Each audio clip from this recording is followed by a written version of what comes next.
मी मूग डाळीचा असा पराठा कधी खाल्लाय काय? आणि त्यासोबतच झणझणीत असं लसूणी रायता. अगदी सुपर सॉफ्ट बनतात हे पराठे. तर त्यासाठी मी अर्धी वाटी मूग डाळ छान अशी भिजत घातलेली आहे. आता एका पॅनमध्ये 1 चमचा तेल घालायचं. तेल छान गरम झालं, अर्धा टीस्पून मी इथे जिरं घातलेलं आहे. त्यासोबतच ठेचलेलं मी इथे धनं घातलेलं आहे, ते देखील अर्धा टीस्पून घातलेलं आहे. छान असं याला परतवून घ्यायचं आहे. करपवायचं नाही आहे अजिबात.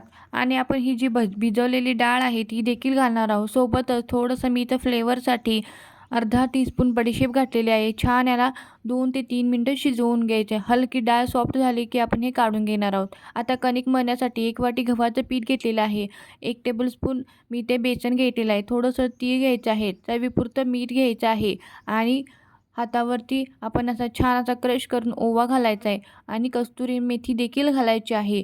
बारीक चिरलेला कांदा घालायचा आहे. पुदिन्याची पानं, कढीपत्ता, कोथिंबीर, हिरवी मिरची, थोडीशी हळद आणि थोडंसं मी इथे आपण हे बनवलेलं डाळ घालणार आहोत. छान असं याला हाताने मिक्स करायचं आहे आणि नॉर्मल कणिक मळतो अशा पद्धतीची घट्ट अशी कणिक आपण मळायची आहे. त्यासोबतच आपण एक छोटासा गोळा तयार करून घेतलेला आहे आणि छान अशी नॉर्मल चपाती लाटतो अशा पद्धतीने चपाती किंवा पराठा बनवून घ्यायचा आहे. तव्यावरती छान असं तेल किंवा तूप लावून छान असं खरपूस गोल्डन ब्राऊन कलर येईपर्यंत आपण हे भाजून घेणार आहोत. यासोबतच लसूणी रायता देखील बनवणार आहोत. त्यासाठी मी सुकी लाल मिरची, लसूण, जिरं घालून छान असा ठेचा तयार करायचा आहे. आता हा ठेचा छान असा परतवून घ्यायचा आहे. त्यासाठी पॅनमध्ये मी तेल गरम केलेलं आहे. छान असा 2 मिनिटं परतवून घ्यायचा आहे. यामध्ये फेटलेलं दही घालायचं आहे, कोथिंबीर घालायची आहे आणि मीठ घालून तयार आहे आपला मूग डाळ पराठा.